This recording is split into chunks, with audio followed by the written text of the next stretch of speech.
동대문 패션타운의 센트럴파크, DDP, 일부. 이럴 거면 고고화 유적지 보존하지 말자. DDP를 둘러보려고 합니다. 뭔가 거창해 보이는 이름이지만 DDP는 동대문 디자인 플라자의 약자죠. 대한민국 패션의 메카인 동대문 시장의 중심에 위치하고 있는 복합문화 공간입니다. 영국의 건축가 자아 하디드가 설계했습니다. 세계 최대 규모의 3차원 비정형 건축물이라고 하네요. 2007년 동대문 운동장이 철거된 이후 동대문 운동장에 대한 개발 정책의 일원으로 세워지게 되었으며 2014년에 개장했습니다. 서울디자인재단에서 운영하고 있습니다. 딥가 만들어질 때 많은 사람들이 쓸데없이 크고 비싼 건물을 지어서 세금을 낭비한다고 비판을 많이 했다. 나도 한때 그런 생각을 한 적이 있지만 지금은 그렇지 않다. 이 복합문화 공간은 숨막히는 빌딩으로 둘러싸인 동대문 쇼핑타운의 휴식처가 되어주고 쇼핑몰이 전부인지 이 지역의 문화 공간이 되어주고 서울을 대표하는 랜드마크 건축의 하나가 되었다. 당신들은 서울에 싸구려 건축만 가득하면 좋겠는가? 그건 너무 편협한 생각이다. 자, 긴 얘기는 천천히 둘러보면서 하고 이제 슬슬 실내로 들어가 볼까요? 일단 가보자. 어차피 바람 쐬는 거니까. 전시일관 어울림광장이 왼쪽 길이군요. 광장으로 가봅시다. 자아 하디드는 건축과 도시, 그리고 디자인의 경계를 끊임없이 시험하는 혁신적인 건축가로 알려졌으며 2004년 여성 최초로 프리츠커 건축상을 수상했습니다.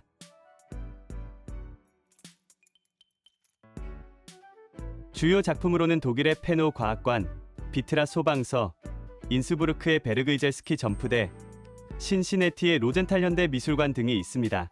또한 런던의 건축재단, 2012년 런던 올림픽 해양관, 아부다비의 세이크 제이드 대교, 구겐하임 공연예술센터, 두바이의 비즈니스 베이 타워, 몽펠리에의 피에르 바이브 빌딩 등 다수의 프로젝트를 진행했습니다.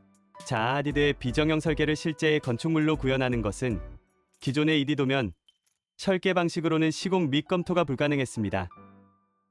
하지만 삼성물산은 한국의 순수 기술을 활용해 전체 공사를 3차원 입체 설계 방식인 BIM을 도입하여 완성시켰습니다. BIM은 Building Information Modeling의 약자입니다. 기존의 CAD를 이용한 평면도면 설계에서 진화하여 3D 가상 공간을 이용하여 시설물의 설계, 시공 및 운영에 필요한 정보, 모델을 작성하는 기술입니다. 자유분방하고 물결치듯 이어지는 곡선과 더불어 기둥이 보이지 않는 실내를 구현하기 위해서는 메가트러스와 스페이스 프레임이 적용되었습니다. 스페이스 프레임으로 장스팬과 곡면을 구현하면서 캔틸레버, 방식의 스페이스 프레임을 지지하기 위해 일반 건축물이 아닌 교량 등의 큰 구조물에 들어가는 메가트러스를 사용한 것입니다. 이러한 기술적 기반으로 DDP 내부에 기둥이 없는 대형 공간들을 만들 수 있었습니다. 동대문 디자인 플라자 외관의 대부분을 차지하고 있는 외장 패널은 45,133장의 규격 및 곡률, 크기가 전부 달라 기존 생산 방식 및 시공 방법으로는 디자인 구현, 품질 확보, 공기 준수가 불가하고 국내외에 벤치마킹할 수 있는 사례가 전무했습니다. 외장 패널 공사를 정해진 비용과 공기 내에 성공적으로 구현하기 위해 삼성물산은 선박, 항공기, 자동차 등 모든 금속 성형 분야의 기술들을 총망라하여 세계 최초로 2차 곡면 성형 및 절단 장비를 제작했습니다. 뭐야? 알폰스 무하 이모션 인서. 이것도 미디어 아트인가봐. 7월 22일부터 10월 30일 지금 하고 있는 거네? 오, 이거 어디서 하는 거야? 이건가봐.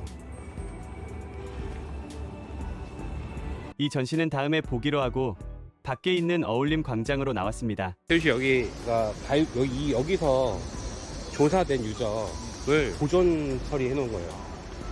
위치도 여기였나요? 그렇죠. 터 같은데? 그러니까 딱 여기는 아니고, 그러니까 이 근처에서 여기 조성하면서 여기가 원래 동대문 운동장 자리잖아. 동대문 운동장이라는 게 있었어. 여기 있네. 자, 그런데 내가 이걸 왜 물어보냐면은 조선시대 훈련도감에 군영 중 하나인 하도감이 있었던 곳이고, 동대문 운동장, 축구장, 야구장 있었고, 일제강점기에 철거된 한양도성 성과 이강수문과 함께 관청 건물터가 발견됐고, 야구장 아래서 하도감터가 확인됐는데, 발굴된 유구는 공원 내 유구전 시장 세 곳에 이전 복원되었다. 이렇게 보존 처리해놨잖아요. 어떤 생각이 들어요? 이제 수장님이랑 많이 좀 돌아다니면서 이게 건물에 터구나 정도 나는데 일반 사람들은 그냥 돌만 있는 거잖아요. 안타깝다. 다니는 사람들이 이걸 보고 이걸 인지를 할까? 못하죠. 저는 그냥 그 못 속이는 부담스럽잖아요. 네. 그러니까 큰 유리로 해가지고 네. 그냥 거기에 집 건물 터가 건물 형태가 나오게 좀 했으면 좋겠다. 네. 이런 걸 말하는 거네요. 역시 여기저기 많이 보러 다니더니 안목이 높아졌어요. 멋지다. 오지는 오진다. 지금 건물지라는 걸 아무도 지금 인식을 못하는 것 같죠. 그래서 나는 이런 식의 유구 보존 처리는 안 했으면 좋겠다는 거야. 이거를 왜 이렇게 했냐면은 절차를 얘기해 주자면은 이게 동대문 운동장 터 이제 개발하면서 이게 이제 오세훈 시장 때죠. 이제 정리를 하면서 생각지도 못한 고고학 유적이 확인이 되단 말이에요. 원래는 일제시대 때 지은 동대문 운동장을 지으면서 밑에 있는 유구는 다 파괴됐을 거라고 생각을 했어요. 근데 실제로 조사를 해보니까 파괴가 안 된 거야. 밑에가 남아있는 거지. 그래서 이런 안내판에 써 있었던 것처럼 다양한 건물지들이 확인이 된 거예요. 그래서 이걸 남겨놓은 이유는 이 유구가 되게 중요하고 보존 가치가 있는, 그러니까 우리 후세의 자손들도 봐야 되는 그런 유구라고 생각을 해서 문화재위원회의 그 문화재 전문가들이 모여가지고 이거를 보존 처리를 해야 된다라고 이제 보존 조치가 내려진 거야. 그러면은 이거를 공사하는 담당 기관에서는 이거를 어떻게든 보존 처리를 해야 돼. 안 그러면은 공사 허가가 안 나요. 네. 그럼 보존 처리 어떻게 할 것이냐에 대해서 이제 협의를 해.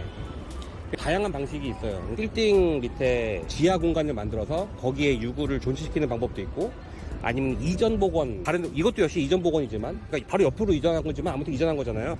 아니면은 유리판을 씌워가지고 위에서 볼 수 있도록 해놓은 방법도 있고, 지금 종로에 가면은 아주 다양한 방식으로 조성돼 있어. 제일 돈이 많이 드는 방법은 그 위에 건물을 못 짓는 거야. 이거는 건물은 지을 수 있게 하는데 여기가 이제 공간이 있으니까 여기다가 이게 간접 갖다 놓은 거죠. 그렇죠.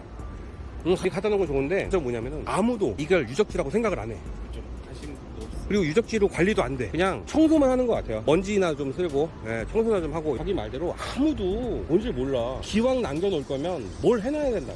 나는 오히려 이렇게 남길 바에는 차라리 기록 잘 해놓고 제거해주는 게 낫다는 의미예요. 왜냐면 여기 봐봐, 이거 그냥 돌이야. 조선시대에 건물 지어던 돌들이란 말이야. 이런 건물들이 여기만 나오는 것도 아니야. 다른 데도 다 나와. 근데 굳이 이렇게 해서 이 비싼 알짜배기 땅에다가 이렇게 근데 물론 제일 좋은 건 이 유구를 잘 활용해서 동대문 운동장 DDP 자리에 이런 유적이 있었다는 걸 알려주는 거겠죠. 그러면은 이제 실시 얘기처럼 한옥 복원 뭐 모형이라던가 아니면 3D나 AR로 가상 현실처럼 만들어 준다던가, 하다못해 모형을 갖다 놓는다던가, 굉장히 다양한 방법이 있는데 아무 노력을 안 했어. 왜 아무 노력을 안 했냐?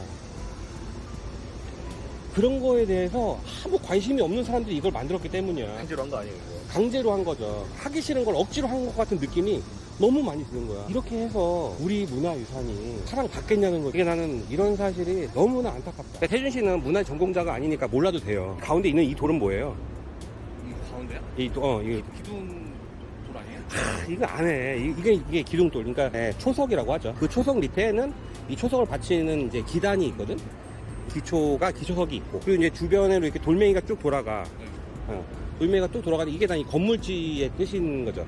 여기 아마 이게 담벼락이 이렇게 올라가겠지. 올라가고 이런 흔적이 있고, 저기도 보면은 이제 성열로 해가지고 건물의 윤곽 같은 게 나타나 있어. 근데 또 하나의 문제점을 내가 얘기해 줄게. 뭐냐면은 이런 건물지는 우리 현재 보고 있는 이 눈높이에서 봤을 때는 건물지가 잘 보이지 않아.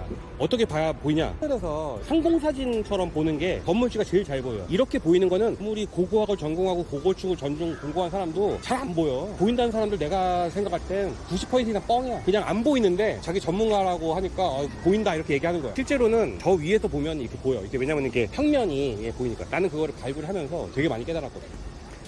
아무리 봐도 안 보이는데 하늘에서 보면 보이더라. 보수 예정인데 어떻게 보수될지 기대하겠습니다. 내가 맞춰볼까? 어떤 보수하는지? 어떤 보수할 것 같아? 여기 흙이 조금 묻혔잖아요. 그럼 곡괭이로 해가지고 좀 갈고 그 라이트 좀 닦지 않을까.